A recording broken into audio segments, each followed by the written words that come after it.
होली कनक भवन में खेलत सिया रघुवीर।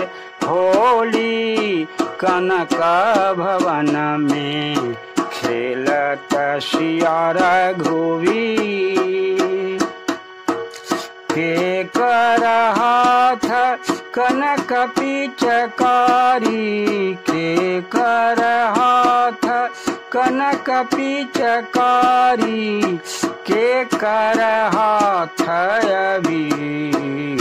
होली कनक भवन में खेलत सिया रघुवीर।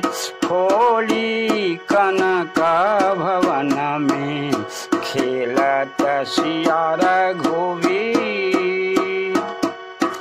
राम के हाथ कनक पिचकारी, राम के हाथ कनक पिचकारी, सिया जी के हाथ अबीर।